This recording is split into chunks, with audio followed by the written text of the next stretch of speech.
Au final, l'itinérance, c'est pas une question d'économie. L'itinérance, c'est une question de droit et de dignité. Il y a personne qui devrait se retrouver à la rue, surtout pas dans une société aussi riche que la nôtre. Alors, on regarde, là, on voit le campement qui a été érigé de manière spontanée au courant des dernières semaines. Je reviens à l'itinérance des femmes. Vous allez trouver très peu de femmes dans ce campement-là. Elles trouvent d'autres stratégies de survie.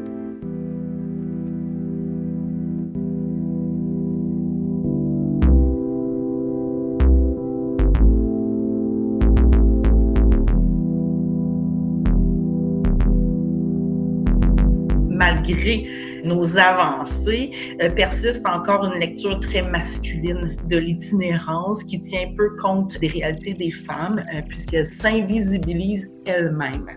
Avant la pandémie, l'itinérance des femmes, c'est à la fois une grand-mère qui passe toutes ses journées à la grande bibliothèque, c'est une étudiante qui se lave dans les toilettes du cégep, c'est une mère de famille qui va errer dans le métro à longueur de journée pour éviter de se retrouver à la rue. Pourquoi? Ben, c'est assez simple. Hein? La rue, elle est dangereuse pour les femmes.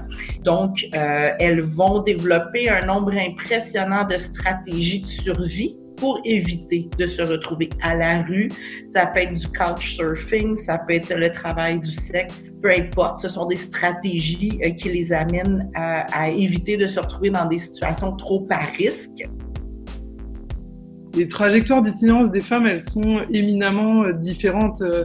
Par contre, un des traits communs, c'est la question de la violence avant les situations d'itinérance, mais aussi pendant. Imaginez pour les femmes d'origine autochtone, on est en plein scandale à l'heure actuelle au Québec avec l'histoire de cette femme autochtone prénommée Joyce. Ça, c'est une réalité.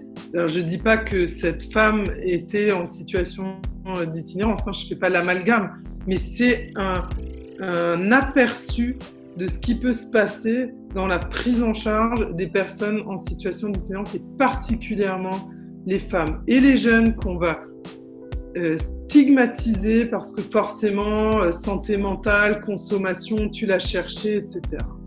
Il y a bien des femmes qui sont brisées là, par le système, elles n'y croient tout simplement plus pour s'être heurtées à plusieurs refus au fil des ans.